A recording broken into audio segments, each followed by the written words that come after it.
जय श्री राम साथियों, आज हम बात करने वाले हैं प्राणायाम। हाँ, तो हम आगे बढ़ते हैं। प्राणायाम से जीवन को साधा जा सकता है, अतः प्राणायाम करें और मानसिक, शारीरिक तथा आध्यात्मिक रूप से प्राणायाम योग 8 अंगों में से एक है। अष्टांग योग में 8 प्रक्रियाएं होती हैं: यम, नियम, आसन, प्राणायाम, प्रत्याहार, धारणा, ध्यान तथा समाधि। प्राणायाम बराबर प्राण प्लस आयाम। इसका शाब्दिक अर्थ है कि प्राण या श्वसन को लंबा करना या फिर जीवनी शक्ति को लंबा करना।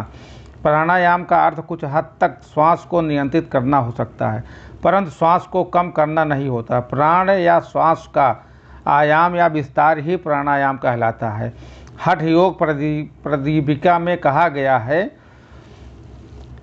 कि प्राणों के चलायमान होने पर चित्त भी चलायमान हो जाता है और प्राणों के निश्चल होने पर मन भी स्वतः निश्चल हो जाता है, योगी स्थान हो जाता है। अतः योगी को श्वासों का नियंत्रण करना चाहिए।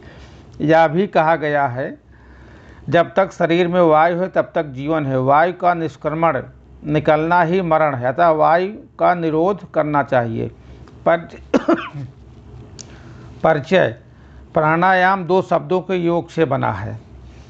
पहला शब्द प्राण, दूसरा आयाम। प्राण का अर्थ जो हमें शक्ति देता है या बल देता है। आयाम का अर्थ जानने के लिए इसका संधि विच्छेद करना होगा, क्योंकि यह 2 शब्दों का योग है। आ प्लस याम से बना है। इससे मूल शब्द याम है, आ उपसर्ग लगा है। याम का अर्थ है गमन और आ का उपसर्ग उल्टा के अर्थ में प्रयोग किया गया, अर्थात आयाम का अर्थ उल्टा गमन होता है। अतः प्राणायाम में आयाम को उल्टा गमन के अर्थ में प्रयोग किया गया है। इस प्रकार प्राणायाम का अर्थ प्राण का उल्टा गमन होना होता है। यहाँ यह ध्यान देने की बात है कि प्राणायाम प्राण के उल्टा गमन के विशेष क्रिया की संज्ञा है, ना कि उसका परिणाम। अर्थात प्राणायाम शब्द से प्राण के विशेष क्रिया का बोध होना चाहिए।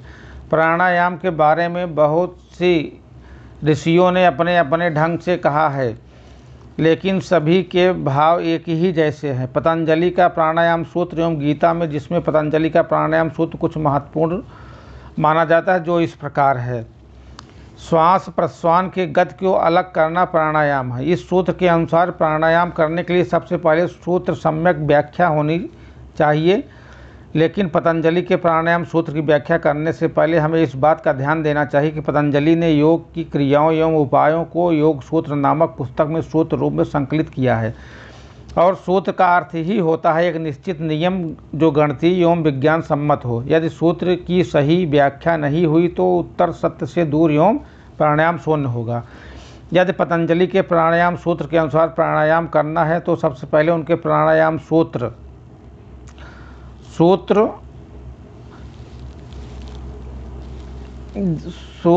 जो प्राणायाम की सम्यक व्याख्या होनी चाहिए, जो शास्त्रानुसार विज्ञान सम्मत, तार्किक एवं गणितीय हो।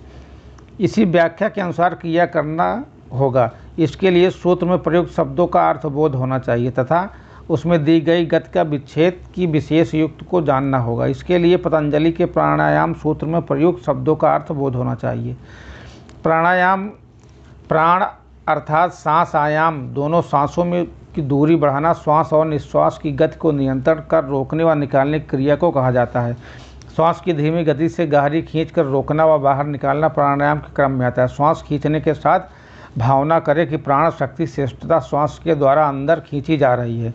छोड़ते समय यह भावना करें कि हमारे दुर्गुण, दुष्प्रवृत्तियों, बुरे विचार प्रश्वास के साथ बाहर निकल रहे हैं। हम सांस लेते हैं तो सिर्फ हवा नहीं खींचते, उसके साथ ब्रह्मांड की सारी ऊर्जा को उसमें खींचते हैं। अब आपको लगेगा कि सिर्फ सांस खींचने से ऐसा कैसे होगा। हम जो सांस फेफड़ों में खींचते हैं वो सिर्फ सांस नहीं रहती, उसमें सारे ब्रह्मांड की सारी ऊर्जा समाई रहती है। मान लो जो सांस आपके पूरे शरीर को चलाना जानती है, वो आपके शरीर को दुरुस्त करने की भी ताकत रखती है। प्राणायाम गायत्री महामंत्र के उच्चारण के साथ किया जाना चाहिए। ओम भूर्भुवः स्वः तत्सवितुर्वरेण्यं भर्गो देवस्य धीमहि धियो यो नः प्रचोदयात्। प्राणायाम के प्रकार: घेरण संहिता के अनुसार प्राणायाम 8 भेद बताए गए हैं। सहित सूर्यभेदी, उज्जयी, शीतली, भत्सिका, भ्रामरी, मूर्छा और केवली। हठ प्रदीप के अनुसार सूर्यभेदन, उज्जयी, शीतकरी, शीतली, भत्सिका, भ्रामरी, मूर्छा, प्लावनी, ये 8 प्रकार के कुम्भस्थ प्राणायाम होते हैं। महत्व: प्राणायाम का योग में बहुत महत्व है। आदि शंकराचार्य श्वेतांबर उपनिषद अपने भाष्य में कहते हैं, प्राणायाम के द्वारा जिस मन का मैल धुल गया है वही मन ब्रह्म में स्थिर होता है, इसलिए शास्त्रों में प्राणायाम का विशेष उल्लेख है।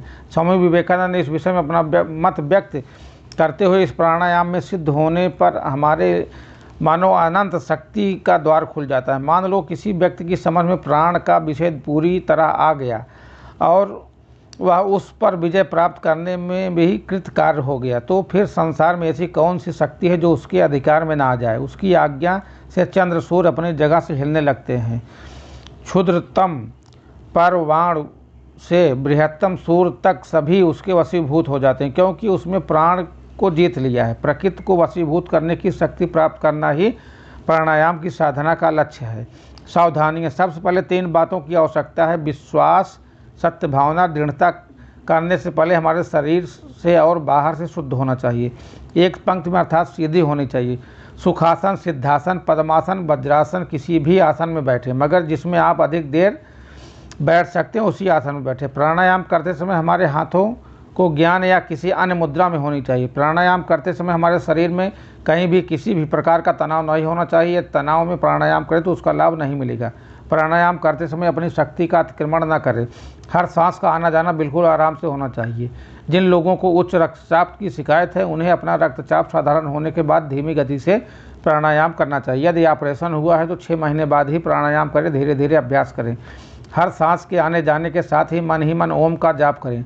ओम का जाप का उच्चारण करने से हमारे पूरे शरीर में सिर से लेकर पैर के अंगूठे तक एक वाइब्रेशन होती है जो हमारे अंदर की नेगेटिव एनर्जी को बाहर निकाल के मन और आत्मा को शुद्ध करती है।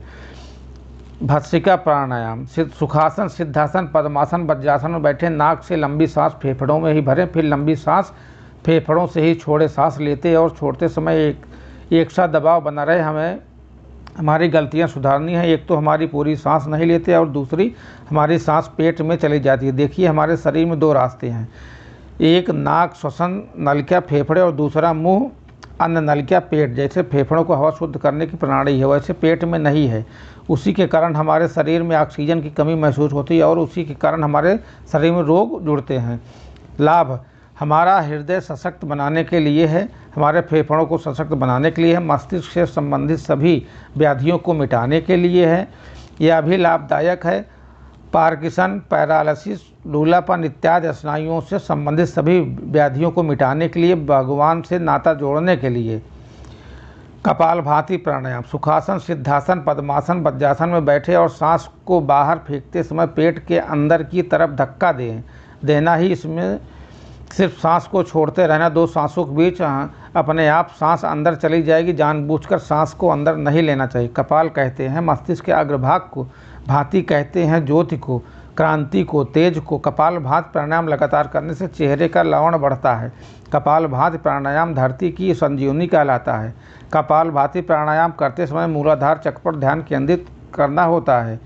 इससे मूलाधार चक्र हो कर कुंडली की शक्ति जागृत होने में मदद होती है। कपालभाति प्राणायाम करते समय ऐसा सोचना है कि हमारे शरीर के सारे नकारात्मक तत्व हमारे शरीर से बाहर जा रहे हैं। खाने पीने ना मिले मगर रोज़ कम से कम 5 मिनट कपालभाति प्राणायाम करना ही यह दृढ़ संकल्प ले। जय श्री राम। भाग 2 में आगे बढ़ते हैं।